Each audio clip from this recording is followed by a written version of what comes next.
A violência não começa com um tapa. Ela nasce no silêncio, na ausência e na desconexão. Está nas palavras que ferem, nos olhares que julgam, nas estruturas que excluem. Mas também é um pedido de ajuda, um grito da alma que perdeu o caminho. Este vídeo é um convite a olhar mais fundo, a escutar com o coração, a transformar dor em consciência. Porque quando um coração desperta, ele ilumina muitos outros, e cada gesto de paz é um farol aceso na escuridão. A violência é uma ferida aberta na sociedade. Ela se manifesta de muitas formas: física, psicológica, institucional e simbólica, e atinge pessoas de todas as idades, gêneros e classes sociais. Não é apenas o ato brutal que vemos nas manchetes, mas também o silêncio que sufoca, o preconceito que exclui, a negligência que mata aos poucos. A violência doméstica, por exemplo, é uma realidade cruel para milhões de mulheres. A cada minuto, uma mulher é agredida no Brasil, e muitas dessas agressões acontecem dentro de casa, onde deveria haver proteção. A violência psicológica, por sua vez, corrói a autoestima, destrói relações e pode deixar marcas tão profundas quanto a violência física. Há também a violência institucional, quando o Estado falha em proteger, ou pior, quando ele é o agente da agressão. Isso se vê em abordagens policiais abusivas, na negligência com a saúde pública, na falta de acesso à educação de qualidade. E a violência simbólica que se esconde nas palavras, nas imagens, nas piadas, reforça estigmas e perpetua exclusões. A violência começa em pequenos atos, situações, no desequilíbrio, na ausência de amor. É um reflexo da dor que carregamos, muitas vezes sem perceber, e quando essa dor não é acolhida, ela se transforma em agressão, em indiferença, em silêncio. Vivemos em um mundo onde muitos estão feridos pela falta de escuta, pela pressa, pela competição, pela carência de afeto. A violência é o grito de uma alma que perdeu o caminho. E por isso não basta combater a violência com punição, é preciso curar. Do ponto de vista espiritual, cada ser humano é uma centelha divina. Somos feitos de luz, mesmo quando estamos mergulhados na sombra. Expandir a consciência é reconhecer isso, é entender que o outro, mesmo em erro, é um espelho que nos mostra algo sobre nós também, principalmente porque somos humanos e falhos. A violência nos convida a olhar mais fundo, a perguntar: onde está faltando amor? Onde está faltando presença? Onde deixamos de ser humanos? A cura começa com o acolhimento, com a escuta verdadeira, com o perdão que liberta, com a compaixão que transforma. Quando olhamos para a violência com olhos da alma, percebemos que ela é um pedido de ajuda disfarçado, um chamado para despertar. A violência é o grito de uma alma que esqueceu quem é. Onde falta amor, sobra dor, e a dor mal curada vira agressão. A paz começa quando escolhemos enxergar o outro com o coração. Toda violência é um pedido de ajuda disfarçado. A cura da violência está na escuta, no acolhimento e na compaixão. Expandir a consciência é perceber que o agressor também carrega feridas. Não há transformação sem presença e não há paz sem consciência. A verdadeira revolução é silenciosa. Acontece dentro de nós. Quando despertamos para o amor, a violência perde espaço. A alma não quer violência, não quer vingança, ela quer reconexão. A dor silenciosa no ambiente profissional, aquela que está presa dentro do peito, da alma, é quando o abuso psicológico se disfarça de autoridade. O bullying, por exemplo, não deixa marcas visíveis, mas fere profundamente a alma e formação. A violência doméstica, muitas vezes, acontece onde deveria haver amor e proteção. A violência virtual é real e pode ser tão destrutiva quanto a física. Vamos falar um pouco sobre empatia, que não significa apatia. A empatia é uma capacidade de sentir a dor do outro, de perceber seu sofrimento, e parece cada vez mais escassa num mundo que valoriza a velocidade, aparência, competição. E quando a empatia desaparece, o outro deixa de ser humano aos nossos olhos. Vira um obstáculo, uma ameaça, ou simplesmente alguém que não importa.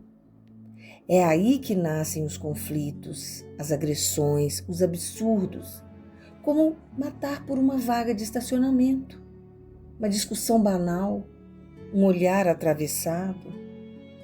Vivemos tempos em que o grito é mais ouvido que o silêncio, em que a pressa atropela o cuidado, em que o outro é visto como rival, não como irmão.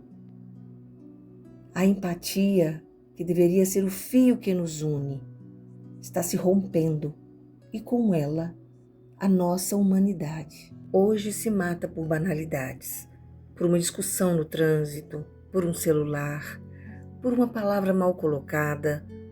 Mas será que é só isso?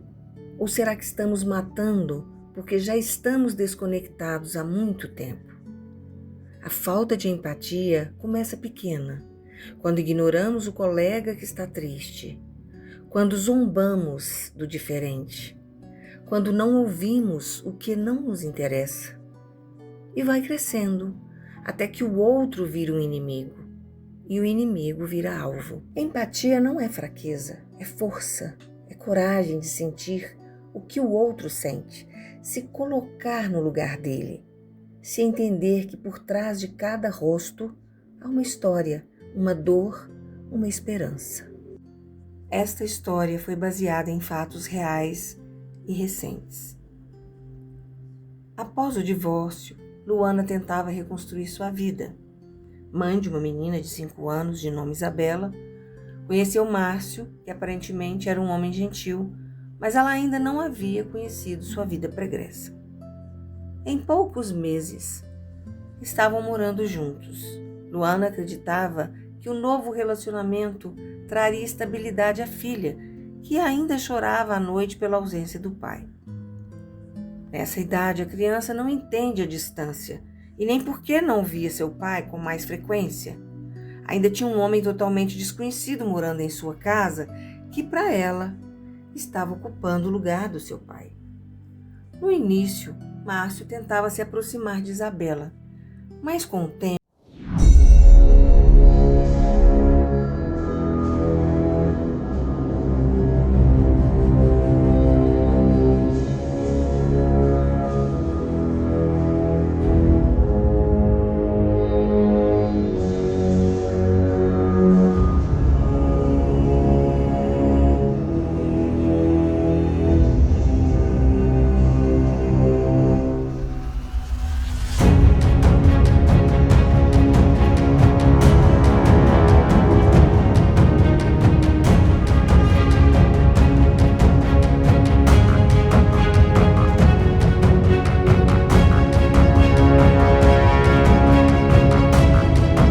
vista.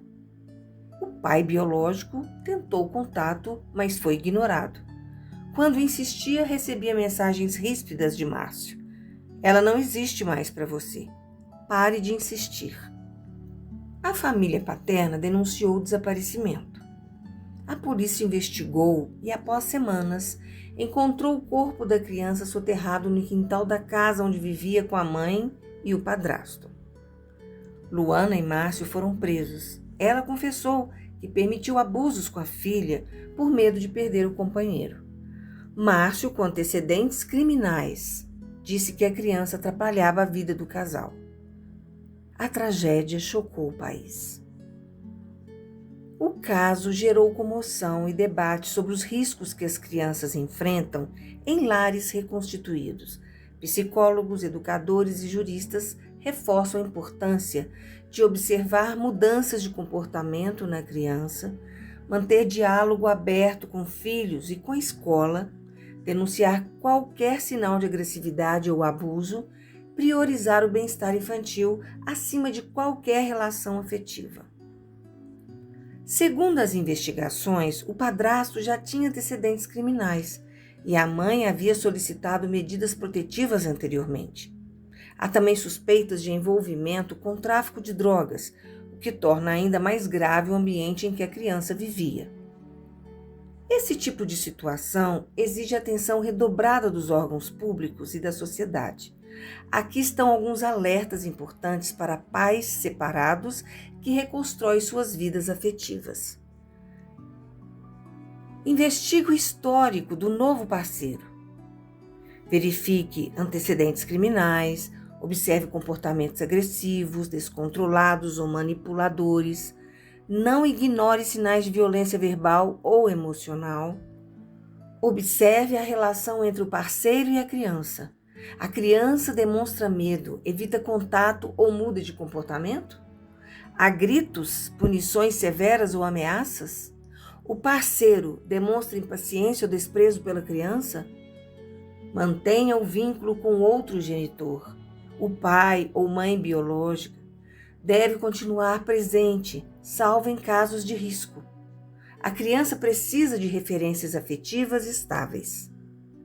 Denuncie qualquer suspeita. Professores, vizinhos, familiares, todos podem ser agentes de proteção.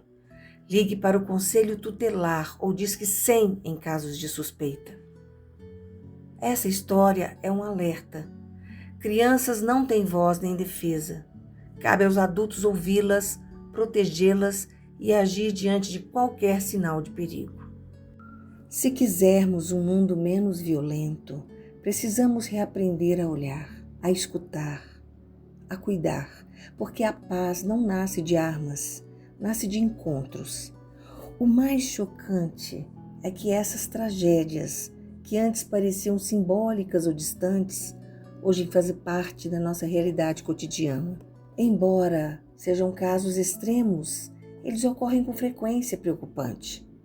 Notícias de filhos que matam os pais por conflitos banais, ou pais que tiram a vida dos filhos por descontrole emocional, aparecem regularmente nos noticiários.